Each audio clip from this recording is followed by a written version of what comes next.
All right, guys. Thank you so much for joining us tonight. We got some great stuff to break down this evening, including Mickey 17. Got that trailer finally, the full trailer. And listen, it did not disappoint. We also got Miya Cech. I think her name is actually Miya Cech, excuse me, who has been cast to play Toph in the new live action Netflix, guys. We've got a lot of news to break down this evening. So thank you all for joining us. Get my co-hosts in here, and we're going to start talking some movie news, y'all. Also, Agatha and Penguin came out. We're going to talk it here, and we dive deep into spoilers on our Assembled podcast, also on the channel. So go ahead and find that on this channel, on Geekly Goods or Geekly Goods Live. But let me get into my co-hosts, y'all. Let's talk some movie news. What's going on, Lo? How you doing, man? Good evening, sir. It's been a pretty chill, pretty uneventful evening. I'm lamenting a loss, but I want to congratulate your Broncos, man. Broncos country, baby. Rock on country. We here. We woke up today. Things happened today. It's looking good, man. Bo Nix is looking good. The offensive line looked way better than it looked the first few games. So I'm happy to see some progress, especially from our rookie quarterback. Just really hasn't looked shaken this whole time, which is a lot to say about him. But I'm so happy for this win today. Gives us some hope, gives us some brightness to look forward to later on in the season. What's going on, Braylon? Oh, go Broncos, huh? Shocking to see coming from you, sir. And we got Laser in the house, too. What's going on, man? Good to see you. Also, our other co-host is in the house. What's going on, Ileana? How are you? Hi, everything's good. I am happy to be here, and this was a good week for things to watch. I saw so many goodies, and I'm excited to talk about it. Yeah, there's some good stuff to talk about. So why don't we jump into that first?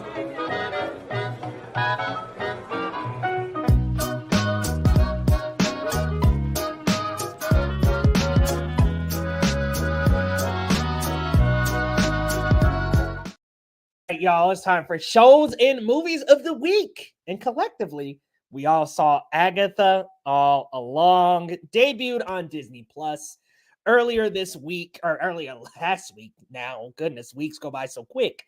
Earlier last week.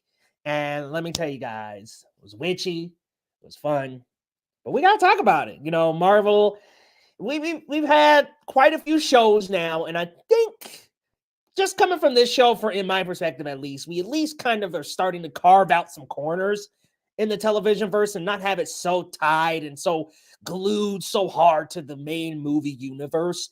Agatha feels, in my opinion, like something that I can just watch. It has that kind of hocus pocusy vibe, but not necessarily have to hone in on so hard to understand the movies. It feels like it's in its own corner of the Marvel universe, and I'm loving that about it so far. Ileana, I want to start with you. How you feeling about Agatha All Along? First two episodes debuted this week.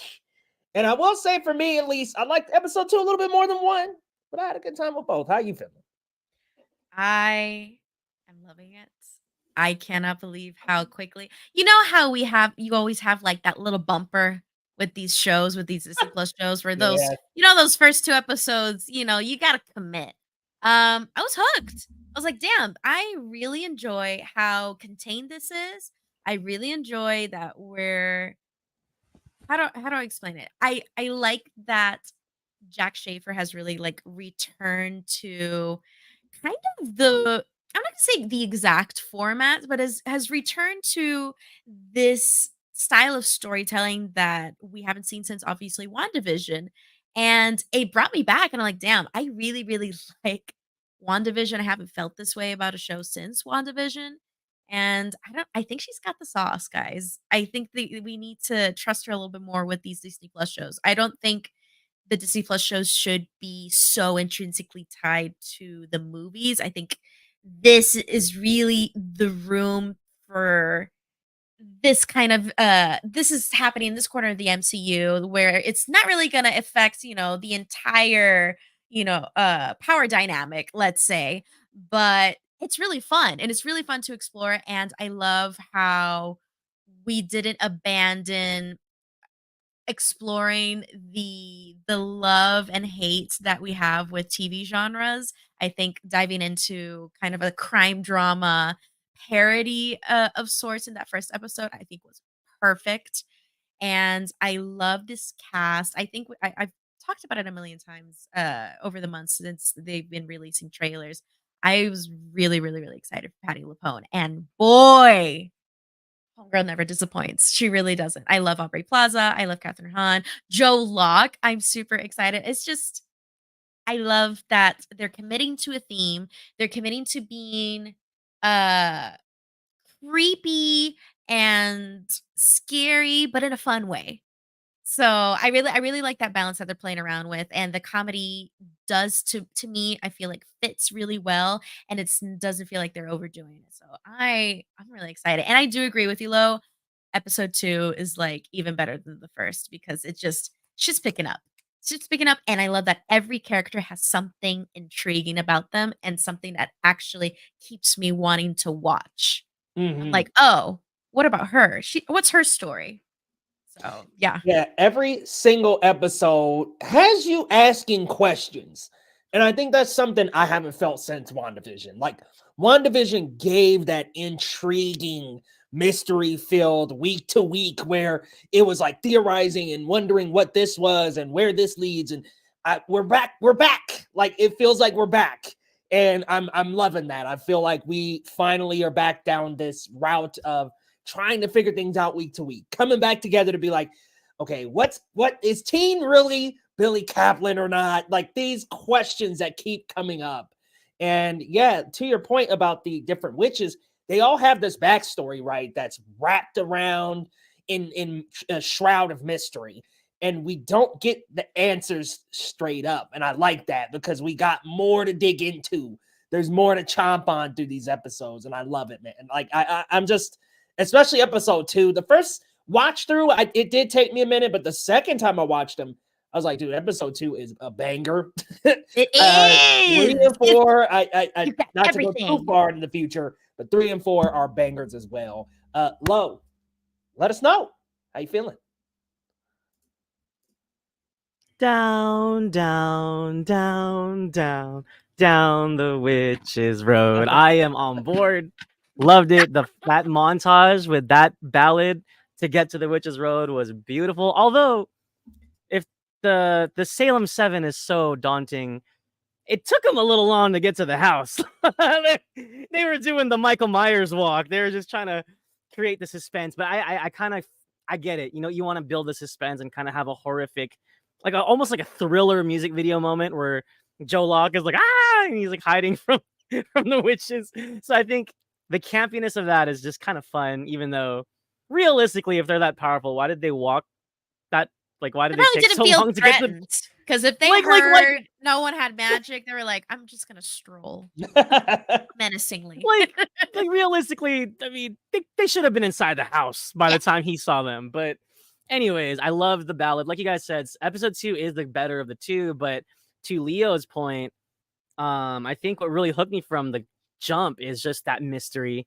Um, even the title card sequence where it was like Agnes of Westview, I was like, this is cool. We're back. Like we are totally back in this WandaVision television style sitcom. And it was funny because the hammy acting from Catherine Hahn and even like to an extent Aubrey Plaza and the supporting players, like it was really on the nose. It was like just totally like hamming up like a typical cop Yeah. investigative drama. And it was just so hammy, but I knew it was like on the nose for a reason. And then obviously we kind of dig a little deeper for those that haven't seen it yet. And we kind of start to figure out where we're at. And I think yeah, the mystery is gonna be fun. I like the way this is unraveling. I loved seeing Deborah Jo Rupp again.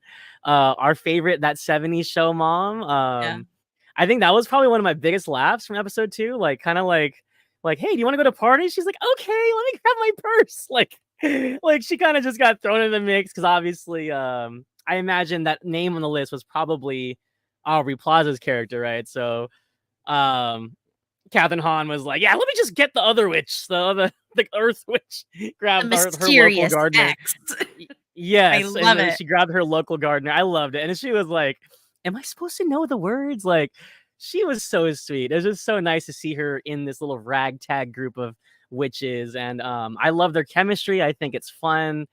Like kind of like the buddy thing going on with like Joe Locke and her is fun too, even though she's a total bitch. Like he's just totally like her little lap dog, and it's kind of fun. It's like the typical villain, like Igor and Frankenstein kind of thing. Like Yeah, she yes, called him a master. Like pet.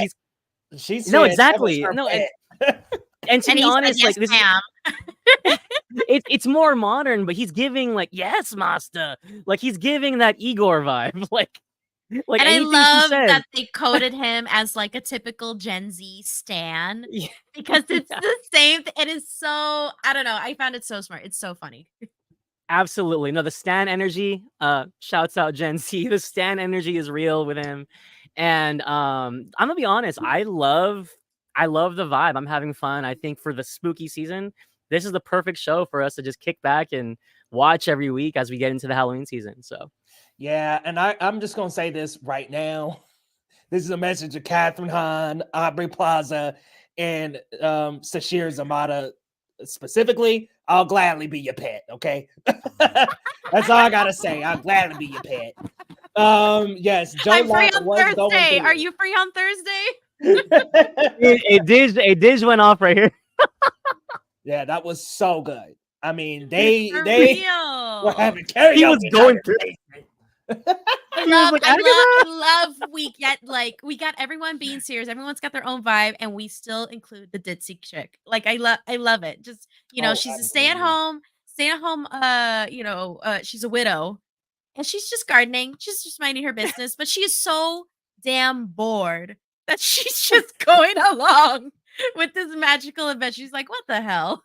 Why Kimmy not? Foreman was like, "I'm gonna go to the party. Okay, I don't I do the love drugs, it. but I'll go to the I party." don't do drugs, but you know what? I do the Witch's Road. And She's I like also dancing love how like around and like I mean, I love her energy. obviously Joe Locke is running from this Salem 7 or whatever, but he did not think twice. He went down the road. He didn't say anything. Oh, He No yeah, didn't question the hesitation. door. He's like, "Oh, He a was like, "Hey, door? we gotta go." We gotta go. We gotta go right now." And I love He that was because out. He sometimes was they gone. play around with it, and I'm like, no, these people they have at least a semblance of like survival instinct. Like, yes, let's move these things on, and that helps with the pacing. Like, I feel like the scene is just really, on a really good rhythm, really, really compelling. Again, everyone's got their own story. Everyone's got something. Everyone has a motivation. And I don't know. I'm kind of excited to see what Agatha's arc is going to end up being because Agatha's the selfish little witch. Oh yeah, and you can already see those hints of her villainy coming out. Like she just Mhm, mhm. tore them a new one in that basement. I do have a theory, and perhaps with this we could conclude. I don't think Teen is so much Billy. I think we're getting more of a hint from the cop drama that this is like her son or something. Yeah, I had that thought as well. That maybe Nicholas Scratch is who it is, who was her Correct. son. He I formed think a it's the more likely scenario. And I think it yeah. would work, to be honest. I'm Because the I'm whole Billy totally thing on to board. me, I get it. That would be fun, but I'm still not like it's not calculating in here how it could make sense that it's Billy. He's You know Mephisto. what? I fell down. It's on the record. It's Maybe on he YouTube. is. I've embarrassed myself enough like predicting Mephisto. I'd rather be pleasantly surprised. Yeah, We've I'm had done. enough, Tyler. Well, You'll never predict it again. there's some very plausible theories that Rio, who is Aubrey Plaza's character, could be Mephisto's daughter. And I was like, okay, hold on. I'm buying that. I'm down. I don't know, but all I know is that her heart is black and it beats for her. And I just got Ugh. I real quick got it. Oh, she got the fan now. You clapping with you clapping with your fan? Of course. Man, that fight scene between them. I was just Hello. about to say, I was just about to go back to episode 1. I was like, that is the most sexually tense I've seen Marvel maybe ever. Like so much sexual tension in that battle. I was like, yo, listen, Oh, this is a lot, and I'm loving it. Man, Yeah. Aubrey Plaza's getting You know, choked out. I'm like, messy. what the fuck? There's nothing messier It's than your ex-lesbian lovers, man. I love it. Oh, to your totally. point, Leo, that when that started happening, I was like, oh, this Right. is a spicy. I was like, oh, They each choked each other at one point in that skirmish. I'm Oh, like, yeah. yeah, this is And very. they were No, and- into it. I was like, And it's like they were fighting, but they were also gazing into each other's eyes, and it They was were- giving the car scene in Deadpool versus Wolverine, but like through the feminine lens. and like even The same hotter. thing. Like this was hot. Oh, of Yeah. course, Oh, of yeah. course, because this was Spicy. unafraid. I have a hot take for you guys though. Well, or actually, maybe it's not a hot take, but I think my one hope for this when we get to the end of the road, I'm kind of hoping they don't sympathize her too much, because I Same. think Same. she is a good villain and she should stay a villain. Like, I don't want them to like sympathize her to where we're like, oh, Agatha's an anti-hero. I think she's a good villain and she should just continue her own road. I just hope that they don't 180 her character. That's my only concern right now. Totally so. agree. I think with what we've got right now, it don't look like it. That's just where right now. But At least so far, it seems like they're very, very consistent. Of like, by the way, remember, do not trust this fugly, this fugly witch. Exactly, this fugly witch. Do not trust. I'm not gonna lie. Hey, Tyler's speaking me right here. I'm rooting for Kitty Foreman to do something special. I would not be opposed. So she can help fight Doom. Hey, she is the Green Witch. So hey, I like the idea of her ending up with powers anyway, and she's just gonna have like the best garden on the block. Right? She just That's just fun. An amazing. It's just a fun little gag. I'm down, man. Best gardenias. Make Mrs. Hart the Garden Witch. We're down. We want it. I like Make Captain Marvel. All right. All right, gang. Anything else about Agatha All Along before we move into the roundup? I'm excited for episode 3. Yeah, same. I cannot wait. Yeah, I'm just excited for the journey. So Agatha All Along has a higher Rotten Tomato score than Deadpool 3. And that's just been continuously going up. It debuted at around 78 or so, and it's like at 80 now. Oh wow. Agatha off to the races. I like it. I like it a lot. Absolutely. All right, y'all. Let's get into our main meat and potatoes of the show. Let's get into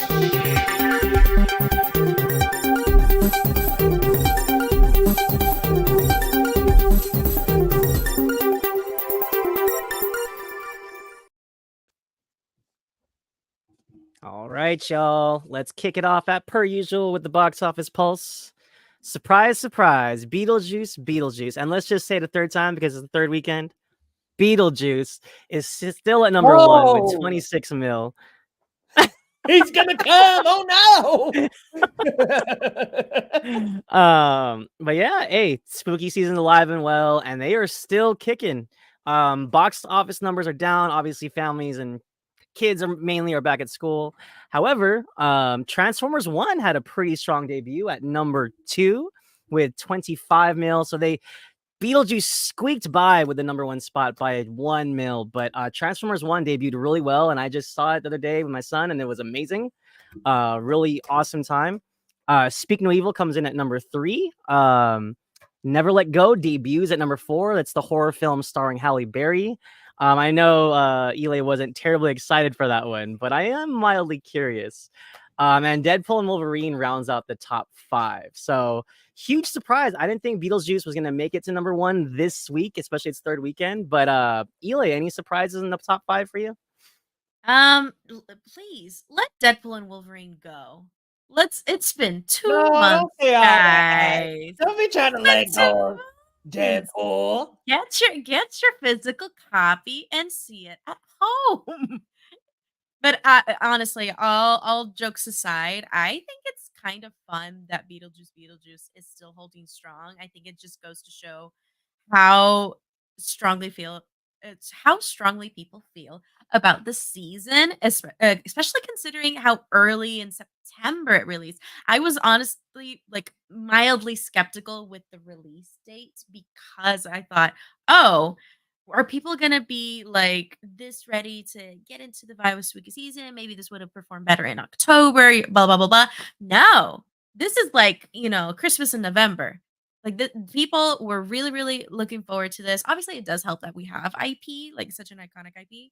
And you have Tim Burton behind the wheel again.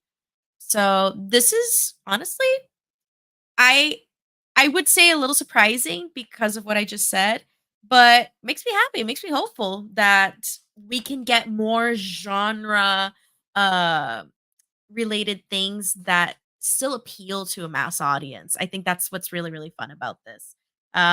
No surprise if with Transformers 1, I have heard nothing but great things about it, honestly, for the most part. So I might be catching that at some point, but it wasn't something that really piqued my interest. Speaking of evil, I talked about this last week. It was a fun movie. That I think that's the biggest surprise here. That Speaking of Evil is kind of holding strong in its second weekend for sure, for sure. Because I feel like I don't know, maybe people are just committing to the bit that they saw the trailer a million times. But hey, you know what? It worked. It clearly worked because people are showing up. And then And everyone goes there. also, clearly, film Twitter does not have sway because film Twitter was sick of the trailer to no Good avail. lord. Good lord. But you know what? Whatever gets I guess seats into butts in theaters. Look at me. Butts into seats in theaters. Yeah, and I think just seeing Speak No Evil and Never Let Go, I think it's a very clear sign. Audiences are kind of getting into the season. They're kind of yearning for that horror element, and I For think the sure. more that we get, I think we know they should do better. I'm kind of sad that Front Room didn't do too well. That was Brandy's new movie with A24. That premiered, I think, a week ago. About a Oh, week I ago. don't think that's even coming to Puerto Rico. Imagine that. But Yeah, A24 is tricksy with that. I'm not gonna lie. it got a limited release. They didn't push it that hard, but it is what it is. I'm surprised they didn't push that one a little harder, but maybe it was just the release dates. They couldn't find a Well, spot for it. But I think my most interesting thought here is how Transformers 1 will do going up into the end of the month, because I know the Wild Robot's coming up, and that's been getting nothing but good buzz. But I think next week, though, I think Transformers will probably take the top spot. Beetlejuice might drop down a little bit, and then we'll see as the Wild Robot comes how Transformer does. But Leo, did you get a chance to watch Transformers 1? I think you saw a press screening, right?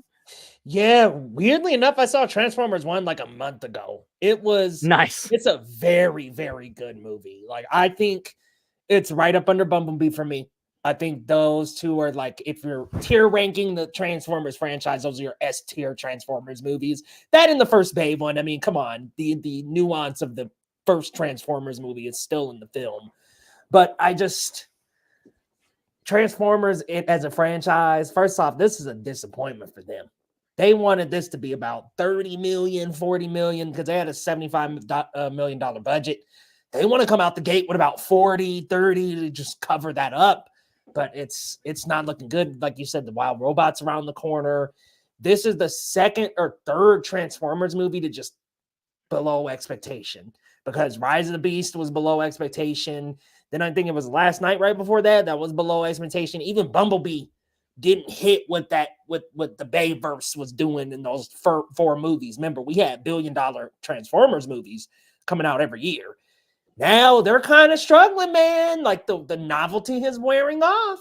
And I also think with Transformers 1, it has the appeal to the kids. And I think people want the live action. They think, oh, the Transformers 1, it's for kids. But the themes in the movie, I think, are actually pretty adult. Like, not that it's not kid friendly or anything. I just think it's very relatable to people of all ages. I think the marketing was really bad. I think that the trailers make it look like it's just for kids. It needed to have a way better marketing campaign, and it didn't. And Transformers, just since I think Ages of Extinction, which was before Last Night, the first one with Mark Wahlberg, they have just been struggling as a franchise financially. Because I goes love hard. Bumblebee. That goes hard. Oh, what was that? The posters. Yeah, Look, Bumblebee was sick, man. Like, I that's messed so with cool. Bumblebee. Yeah, Alita. Great posters. Yeah, I messed with Bumblebee, man, as a movie. So good. But if box office wise, didn't do well. This didn't do well. And I honestly think Beetlejuice may hold number one before Wild Robot. Transformers 1, man, that's a bad debut for them. Didn't speak no evil. Yeah, Yeah, it's good to see that hold on. yeah. Yeah. Honestly, I think Paramount as well probably didn't realize how well Beetlejuice would have done. Because, like I said, this is the third weekend. I think Transformers One probably thought they would slide right in here and be the top dog, but nope. This is a No, not bad so It's spot the for sure. battle of them. the IP at this point, and I think that we're going Yeah, to be seeing that into next weekend too. this is a bad spot for them. I mean, because you got Yeah, Wild and Robot coming out, look kind of like Iron Giant a little. You bring out film Twitter and stuff with that kind of look. also, and I'm saying this as a Burton fan, as a Beetlejuice fan, I didn't realize how well it was gonna do. Like, what was it, 150 mil its first weekend? Like, Yeah, man. Amazing. that's huge. Like, I did not see that coming. It was like right before the box office actually came in. Like, I think some last minute predictions were like, Beetlejuice gonna be huge. And it's that fandom, dude. Like, it just has the legacy fandom. And I'm not talking like, oh, hey, I'm a casual Marvel fan who's watched 2 or 3 movies in the last 10 years. No, I'm talking like I'm watching Beetlejuice every year, every Halloween. Like, you got people like that Committed. lining up. Right. No, and also what's fun is even just casually, I'm seeing like Beetlejuice merch, sweaters, shirts, striped jackets, and it's just like people are just rocking it right now. They're just vibing. So It's an IP that's so easily merchandised and has been easily merchandised for, the better part of 30 something years. And especially now in the age of, box lunch and Hot Topic, it is very easy to be a Beetlejuice fan and kind of make that part of your personality because it looks cool, it's kooky, it's fun, it's edgy. And I think they really tapped into something here with the audience for sure. it's funny that you say that because my big Beetlejuice face shirt, where it's just his face, Hot Topic. Of course. They're maximizing, capitalizing. And I think to close out the box office pulse here, I think this will be interesting. We'll see how Wild Robot does. All of my critics in my circle I've seen have been raving about it. I'm excited. DreamWorks, Lupita Nyong'o, we'll see what they got, and I think that'll be Hype. it'll be a good meter to see where these two films are at, at the end of the Mhm. month. Yeah, I think like you said, it's gonna top next month or once it comes out. All right, let's get into the thick of it. And my, oh my, Academy Award-winning director Bong Joon-Ho, his long-awaited film Mickey 17 finally released its first official trailer. And guys, I'm gonna be honest, I just love Bong's style. He's such a quirky filmmaker. And what's really fun about this trailer, you just kind of get little snippets of like things he's done, but also with him going into space, it's kind of like a whole new frontier. But he's bringing along with him his little tendencies, his little like some of like the tongue-in-cheek humor of like Okja, little bit of like dystopian feel with like Snowpiercer, and of course Parasite. It's like mostly kind of like a family drama / comedy, and then you get into that third act and it turns into like a suspense thriller. So it's like I can kind of see Mickey 17 going that route, like just kind of spanning different genres, flipping things on its heels, and I think it's gonna be a very much a Bong experience. I loved it. The trailer got me super hyped. I think Robert Pattinson is great. Toni Collette's great. Steven Yeun's great. Ile, you look excited up there. How excited are you for Mickey 17? Hype as all hell. I am a Snowpiercer apologist, and I love seeing Bong Joon-ho come back into his element. That this dystopian sci-fi hyperfuturistic side of him, I think, it holds the key to so much like insane potential that we couldn't even imagine. Like I think seen this trailer, seen this cast in particular, how I think Robert Pattinson really matches Bong Joon-ho's freak. I think that's Oh just yeah. really Oh yeah. what we're seeing here, and I think it is absolutely what we're gonna get. And I love when a trailer gives me so much, but not enough to be like, I feel like I just saw the movie. More, it just left me more, wow, what a world of possibilities we have with this, especially like you mentioned, Parasite, coming in with that third act, just kind of flipping the genre on its heel. So I'm really excited. I'm very happy to see such a film of this caliber craftsmanship and story to be coming to theater soon, because I feel like I was talking to a colleague of mine the other day. I'm like, damn, there are just some moments where you'll go to the theater and nothing pushes that 3-star ceiling. And it's just sometimes you get in a little rut at the movies, at the box office. Things are fun, these are good, but there's nothing that really impacts you. And I think this is gonna be my next big personality. I was gonna say on that scale, I'm a simpleton. I've been giving out stars like hotcakes, Elay, but That's fair. but I'm guarded with my you stars. know, I'm not gonna lie. but to be fair, like, and to kind of like illustrate, Beetlejuice kind of gave me that. Like, there is just some cinematic stuff there, the Mario Bava, the Giallo stuff that really spoke Love. to me. So that gets my 5 stars really, really fast. But Leo, man, you're a big Bong fan, aren't you? How do we feel about this new sci-fi epic? Oh yeah, Bong Joon-Ho is phenomenal. Now that he's got an Oscar, I'd love to see him get a nomination for this. I'd love to see Robert Pattinson get a nomination. Man, dude, this guy's got so much range. Like, I'm talking Pattinson, to be the Batman, good time, devil all the time. Like, I'm like, dude, this dude, Tenet, Lighthouse, This is an like, actor's Twilight. actor. Edward Cullen. Like, can we just let's just not even mention that. Besides that, those films, even in those films, he acted well. But besides those films, it's like this dude's catalog is loaded, man. And he continues to add on here with Mickey 17, not only just as himself, but also as a clone, 2 other clones of the same character. Like, dude, this is great. I mean, add Bong Joon-Ho, add Toni Collette, add the entire cast, Steven Yeun, Mark Ruffalo. Like, you've got these huge names in this. This is great. This is literally chemistry for a beautiful picture, man. Like, I'm excited. I can't wait. I give out stars like hotcakes to Elay, but I think this That's has okay. potential to be a 5-star earner. I think it just has all these different technical things to it as well, along with the cast. The picture looks good. It's got a very vivid, nice color palette that's dark and mysterious, keeps you in the dark, keeps you in the shadows. The blues keep it cool, but it just like it has so much energy for a best pick nominee for me. Now, I don't know if it's gonna be, but just from that trailer alone, I'm extremely hype. Cannot wait. I wonder if the Honestly, timing of the release is gonna affect it, 'cause January, it's coming out right? in January. Would that still be considered like for next award season? Nah, I I think that's mean, too Right? late. I think it's gonna that's be gonna be kind rolled of weird. over. And it's kind of weird Yeah, because because usually, Iron Claw released around December and they got ignored by yeah, like, the Yeah, Academy. right? So If they wanted that is this to kind of be, weird. again, exceptions happen.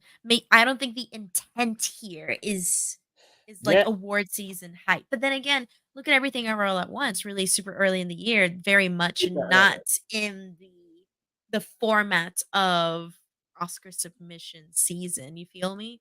So who knows? It could happen. I think there's going to be a lot of eyes on this just because of a household name. And you know what? They're the better for it. Like, because it is a very, very good household name. That's really interesting that you bring that up because I'm wondering why they didn't market it more for awards season. I feel like not unless they're viewing this as like Spielberg's Minority Report, where it's a good movie, but it wasn't really Oscar material. Maybe, I don't know, It but might be, but I mean, it has so much potential to be like a phenomenal film. For sure. This could obviously it looks like a be classic. another, in the sense that Best Picture is a little freaky. This could be another Shape of Water. Hell. I'd love to Yeah, see it. Hey, You hey, love hey, to see hey, hey! I genre like in Shape that. of Water. Yes, you love to see genre films and genre directors get in there, and I'm rooting Exactly. for it. But definitely Sure. some odd placement for its release date. But I will say this, kind of tie a ribbon on the whole thing. I think this is one of the best trailers we've gotten in a long time. Oh Like, yeah. this trailer was just sweet. We got the story a little bit. We got some style, lots of like interesting thought points, but we didn't really spoil anything, and I'm just hyped. So lots of comedy, like good sprinkling in of the comedy. The trailer moves well. Like this could have some wide appeal, I think. Yeah, definitely yeah. a crowd pleaser presentation. I think this is, moving from the bad marketing that you were talking about before, Leo. This is some good ass marketing. I feel It was supposed to come out this past March. It's crazy to think that like right. it moved all the way to January 2025. That's another interesting thing. It's like, why do they keep pushing it back so much? Did it It's have really interesting. reshoots But or something? Well, I know the strikes was like why it was taken off Sure. the release. Oh, I think the strikes caused delays in post. I'm reading it. Right. okay, That makes sense. well, that makes sense. That's okay. But yeah, I think we are all in agreement. Bong Joon-ho's next film, it will be highly anticipated. Looking good. Let's keep it moving from one filmmaker to another legendary filmmaker, Baz Luhrmann. Hate him or love him, I'm gonna be honest. I'm kind of hit and miss with him, but he is set Aren't to we direct all? a Joan. For real. Right. He's set to direct a Joan of Arc film for Warner Brothers titled Jean the Arc. I can't do French. Jean the Arc, whatever. But anyways, Jean there you go. That's actually better than I did. If you guys aren't familiar, Baz Luhrmann directed Elvis most recently. He's also directed Moulin Rouge, The Great Gatsby with Leonardo DiCaprio, Tobey Maguire. Leonardo DiCaprio also in Romeo and Juliet back in the day, 1996.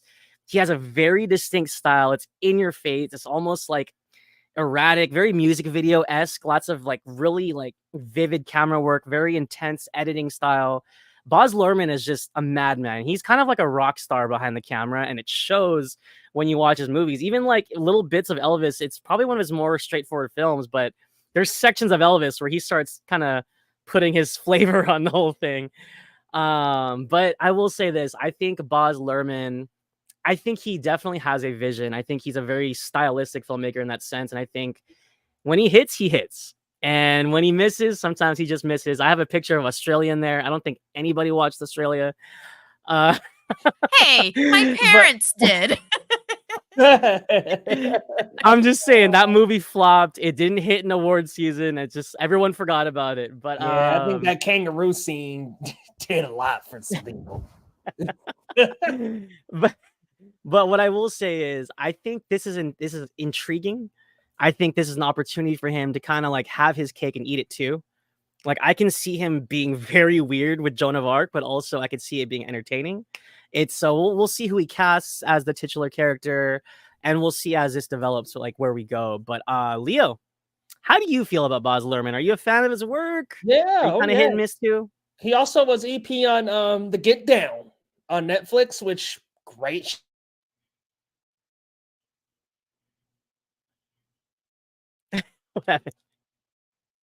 Please stand by. Sorry about that, guys. My audio. Just need to fix my audio. 1 second. Oh, there it is. You're good. Oh, it sounded like he came back. But Eli, in the meantime, yeah. Are you kind of hit and miss with Baz as well? For sure. I think I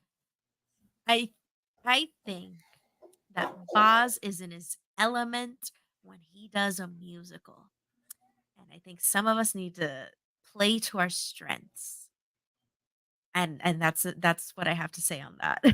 But I think this is going to be it's such a wild and absurd like headline and concept that I'm intrigued enough. Even if I end up disliking it entirely, I have to see it. I sat Like through 3 hours of Elvis, and I didn't particularly adore Elvis. But boy, was it crazy. I didn't adore that's what Elvis. I'm getting with Baz. I didn't adore Like, when Elvis went back to Tom Hanks. Anytime he was on screen, I was like, oh my God. Psychotic. Oh, the Colonel. But let's set the stage here, right, guys? Like Joan of Arc, this is like a medieval times kind of like there's some battle sequences, and Joan of Arc herself is like a prophet of some sort. She hears voices. We could have her talking to God in this. Yes, no, we could have her talking to God in this movie. Like I could totally see Baz putting God in this movie. God is going to be voiced by Anthony Hopkins. I just know. I was gonna say, like, you can kind of see lots of things here. Leo, how's your audio doing, man? And what do you think about this project? Yeah, listen, I liked Elvis. Didn't love it because of the Tom Hanks perspective. I thought we didn't need to keep going back to Colonel Tom Parker, really. Also, I did like Great Gatsby. I think the book's way better though. But I agree with Elaine when he works with music, like something that's like music aligned. It plays out better.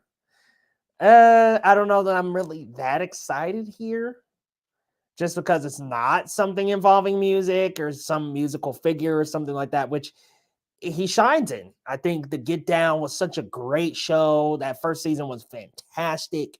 Even the second season, or the interim or whatever, where they had a couple episodes, that was a lot of fun too. It just felt so funky and fresh. He was actually, like, in my opinion, I think stylistically in his element the most in that show. I think the Get Down is a reflection of, like, this is Baz, and this is what Baz needs to kind of stick to. And I wish he would do more music movies, because it seems like besides Elvis and the Get Down, there's not really that much music. Great Gatsby a little, but there's not really that much music in his filmography. So I just wish he would stick to the music stuff, but we'll see. There's going to be some style to Jane d'Arc, so we'll see what happens. I think we're starting on a foot with the title. Right. He's definitely saying something with the title for sure. I'm gonna be honest, guys. I'm a huge Romeo and Juliet fan, so this is just kind of like me being a fan from way back when. You know what's weird though is I didn't love Moulin Rouge. Is that weird? No, that's not weird, because I think Moulin Rouge is what musicals tend to be for most people. They're an acquired taste. It's Yeah. very campy, very theatrical, just very much in your face and unapologetically, kind of Broadway theater kid, coded. Yeah. And I think it also kind of cranks it to 11. For sure. Which And that's the thing. It works for musicals. When you crank things to 11, it works perfectly when you are trying to depict the theatrical to the big screen, because there is a certain magic. Like, I've been very privileged that I've been able to go to a live Broadway show and then, like, see and compare with, like, the movie. And there's just a certain magic to a stage production that not every Yeah. director really captures. And I feel like Boz is one of those few directors that can really, like, respect it and crank it to 11, because that's the moment to do it. Because in the rest of his films, he cranks it to 11 and it's just weird.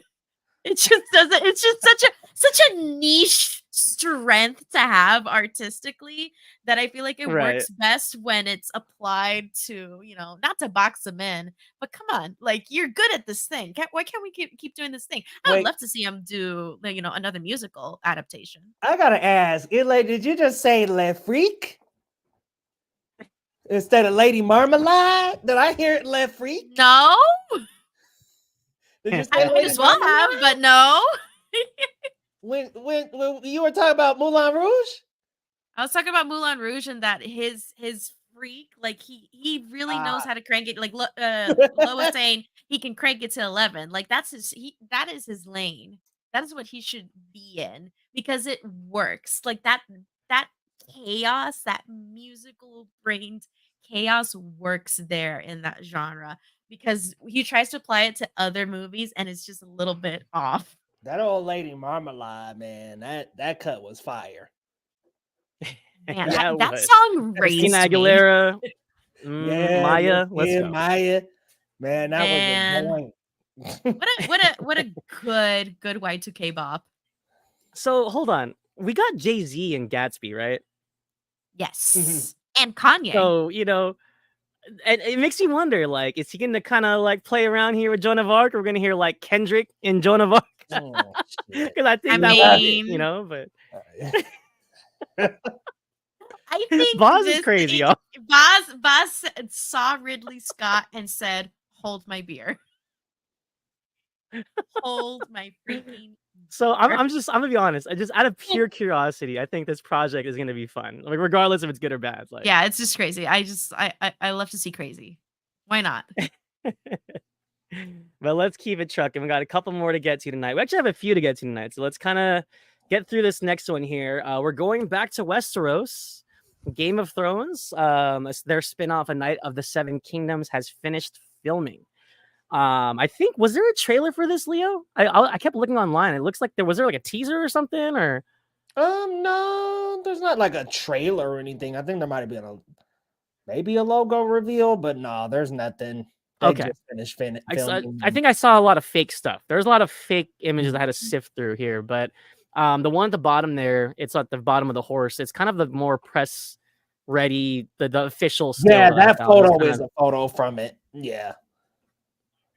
But yeah, I'll say this. I think House of the Dragon season 2 was not an improvement over season 1, but it had some of the best elements we've seen in both series, especially that episode 6. Was that the one where we all lost our minds? Oh my gosh, when Melee's and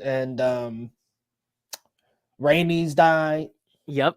Yeah. Yep. Oh, and arguably one of the best episodes in both series. So House of the Dragon definitely has its highs and lows. I think season 1 as a whole is probably a little bit stronger. There was some for sure. lulls in season 2 that I didn't love, but I think the franchise is going strong, and I'm very curious on how this will fare. Eli, are you a Game of Thrones fan? Are you on board here? I was, back in the heyday. I read the first 2 books. I saw the series religiously.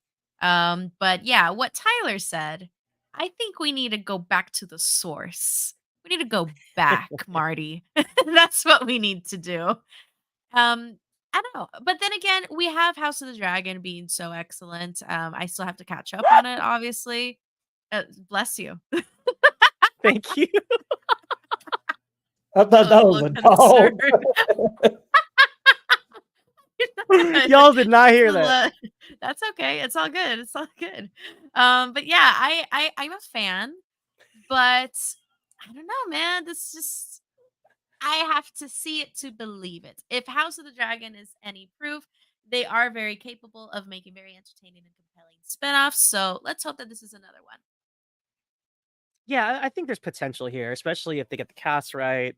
And if they kind of just nail the pacing. I think that's the biggest issue I have with House of the Dragon is right. We get into some lulls. We kind of start walking in circles, especially season 2, where I'm like, I know we're building this up, but can we pick it up?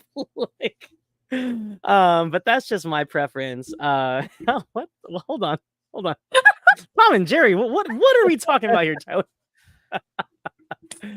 Oh, that's good, Tyler. Oh man, I'm so sorry. Hey, you know what? Anyways, Leo, we're going back to Westeros, bro. How you feeling? Oh man. Well, so House of the Dragon season 2 was pretty good, I don't know if we need to hit the gas on this dunk and egg story. I don't know, man. Season 8 of Game of Thrones really fucking wrecked this franchise, man. Because House of the Dragon season 1 was great. House of the Dragon season 2 was great. I worry about doing all these goofy spinoffs. Remember, there was supposed to be a different spinoff before House of the Dragon. They had like something else, and that got scrapped. I'm like, that might be where this is going, to the junkyard pile. Also, I know some people who know some of George's people. That book ain't never happening.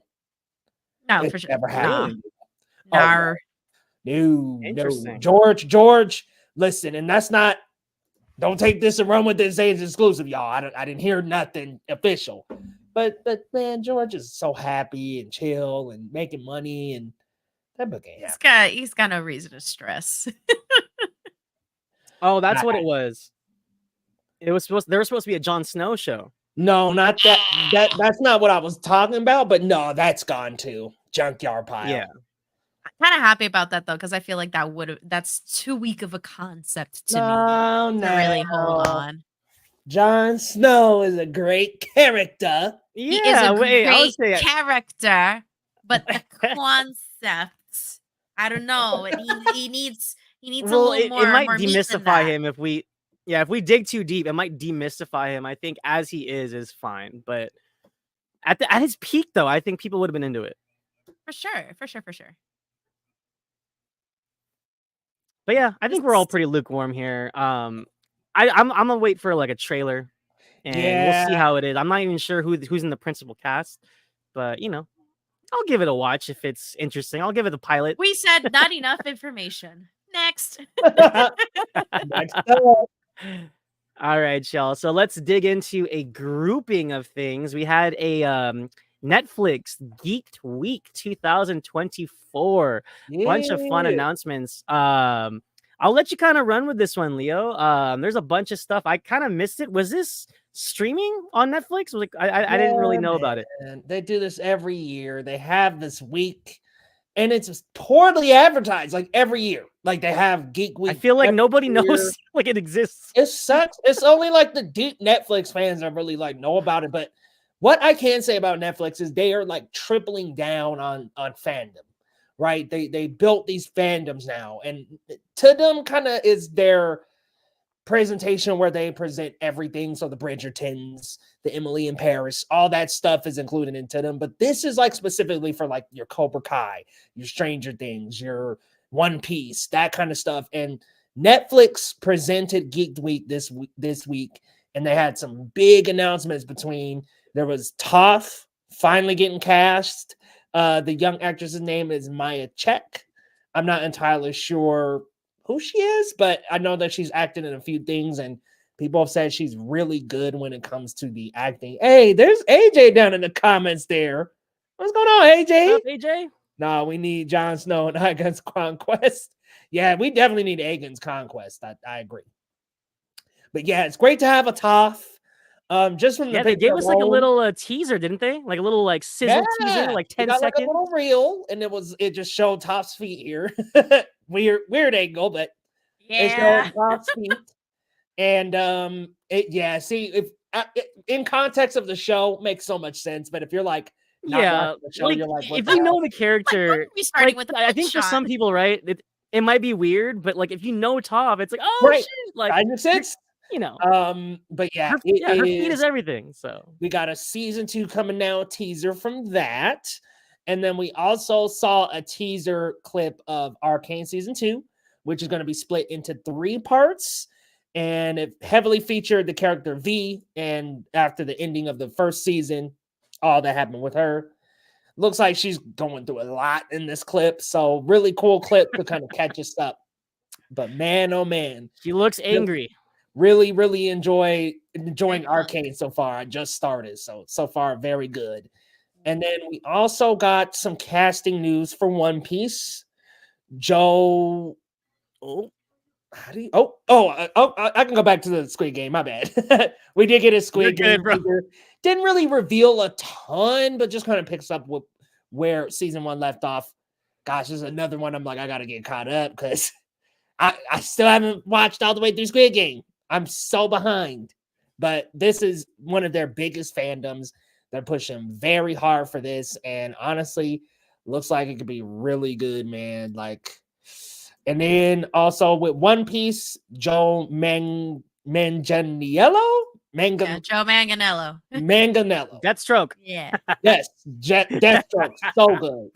He's my favorite D&D player, the hottest one.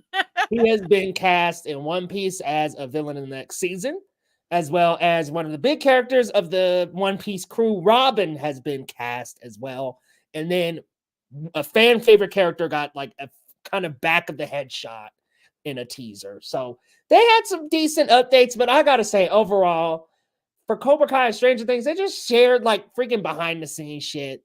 Stop with the behind the scenes blooper clips, the blooper reels, the behind the scenes. Stop, Netflix. If you don't got a teaser, if you don't got a trailer, a first look image, don't nobody want to see bloopers. Don't want to see no damn bloopers. Don't want to see no behind the scenes. Yeah, they showed the behind the scenes of Wednesday. Like, who cares? We want to that stuff drop on your YouTube or your Twitter when this isn't going on. When it's Geek Week, we want to see trailers. We want to see first looks. We want to see concept pieces. We want to see like meat and potatoes of the work. We don't want to see no damn behind the scenes. But anyway, those major announcements. Leo? Huh? I feel like I feel like all the stands and all the fandoms, I feel like they like that stuff though. That's great to put on the YouTube channel and to put on the Twitter and to put on the Facebook and whatnot. Put that That's on the social media. complimentary material. Exactly. Put that Right. on. No, you're And right. they were posting some of that stuff throughout the week. But when we're at the big live AJ stream, liked it. right. And not, I'm not knocking bloopers. When we're on the big main live stream, we don't need it to be having bloopers and bullshit. Put all This that isn't stuff Hall on. H material. Even I'm like, listen, if it's not Hall H be like teaser, trailer, first Exactly. concept. That's all you need to be having. We don't need to be having blooper reels, behind the scenes of this season. We don't need that shit. Oh, they also had some Sandman stuff, but it was a behind the scenes fucking look. We don't need that stuff in the mainstream. In the Twitters and all that, fine, but mainstream, no. But anyway, that was like the biggest announcements from Netflix Geek Week.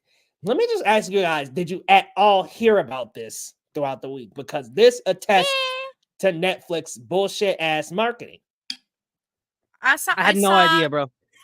Wow. I actually did see some tweets and I saw some clips. My fiance showed me a bit. It's like, oh, did you know like Netflix have their Geek Week? I'm like, yeah, I've heard of it before. I've never cared for it because of the BS that you mentioned, Leo.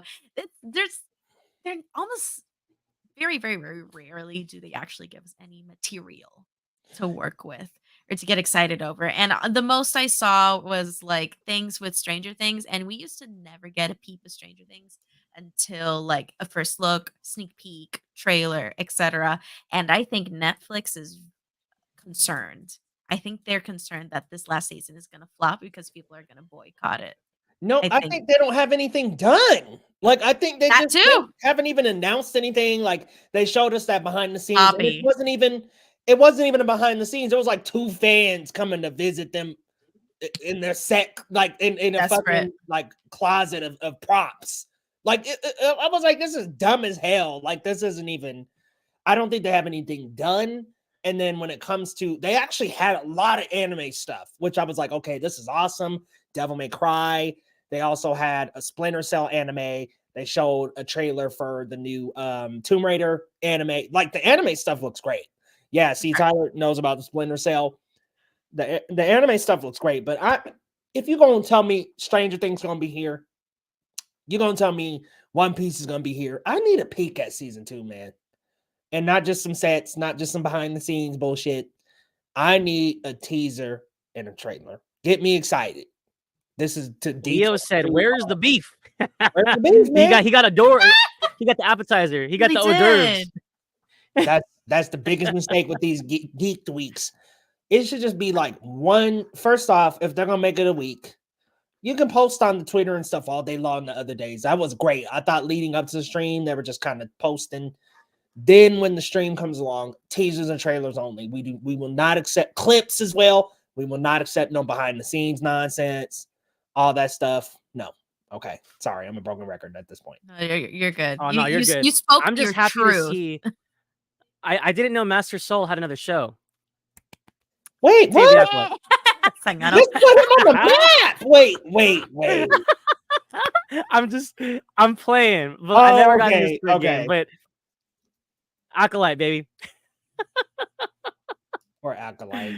At least she's getting a season 2 somewhere. Right. Damn. Something he's in getting a season 2. Damn. He's still working. Oh man. But yeah, I mean, I think to your point, Leo, I think that would have been a lot more exciting if we got like a Wednesday teaser, something, even a Stranger Things teaser would have been cool. I mean, it's done filming, right? Even if it's just, and I'm talking like, okay, a fucking logo revealing and a couple of clips sprinkled in between here and there, and a logo just revealing, and it's like, okay, 30 seconds, boom, there's a teaser. I don't gotta have this fully fleshed out, cut out. I don't have to have that. Give me a couple of new scenes, pieces, and stuff with a logo revealing itself. Great. They can't even do that. Come on, man. Yeah, good comment here, Tyler. About to milk that final season of Stranger Things in at least 3 parts. Yeah, Cobra Kai's got that strategy. Crazy. Arcane. Yeah, they're doing the part releases a lot now. Before what's you know it, funny, they're gonna do one part per episode, and they're gonna release weekly, and What a it's gonna be genius all the idea. rage. What a genius idea. Holy crap! Wow, who'd have thunk take it? notes, Netflix. 8 Take notes. parts. Once a week. Sounds about right. Love it. 7-part series. Good lord. Okay. But yeah, that wraps up our roundup for this week, you guys. Y'all, it was a good week. Lots of good stuff. Yes. Lo, let us know, man. Where can the people find you and what you got coming up? You can follow me on Twitter and Letterboxd at Marcellus Durden. I'm a proud editor and critic at The Cinema Spot. Follow us on all socials at The Cinema Spot and thecinemasspot.com. We got lots of great film and TV reviews. We are covering Fantastic Fest. We just have a review out for Apartment 7A. It's like a spooky horror thriller, part of the Fantastic Fest series. We got reviews for Beetlejuice, Alien Romulus, Terminator Zero, which I believe is on Netflix, if I'm not mistaken, right, Leo? Yep. Check it out at thecinemasspot.com. Excuse me. Bless you. Bless you. 100% apologize. You're Ileana, good. let the people know. Where can they find you? What you got coming up? You can find me at Captain Melendez on Twitter, Letterboxd, and Instagram. And you can also find me on the Puerto Rico Critics Association. We just launched a brand new podcast, and we have just opened our membership application. So if you are watching and you are a film critic who is here in Puerto Rico and you're interested in growing as a critic and being a part of our association, you can go ahead and check out our website, www.puertoricocritics.com. Guys, be sure to check out these wonderful content creators and their channels and content coming up. And if you're on Geekly Goods or Geekly Goods Live, come to this live stream every Sunday. We have this going on every Sunday, 7 p.m. PT, as well as the main channel, Geekly Goods, guys. We've got more videos coming up for Only Murders in the Building. We've got Inside Out 2, a video dropping, a collaboration with Real James over from the Real James YouTube channel, as well as continuing to cover the Penguin, guys, because that first episode, very good. Agatha will be doing some coverage of, but just not quite the full episodes, guys. Are just not doing as great. So we're going to still cover Agatha, but in shorter segments. So come on back to the main channel and come on back here next Sunday. We'll be talking some more news, y'all. We'll see you next time on Geekly Goods. And we're out.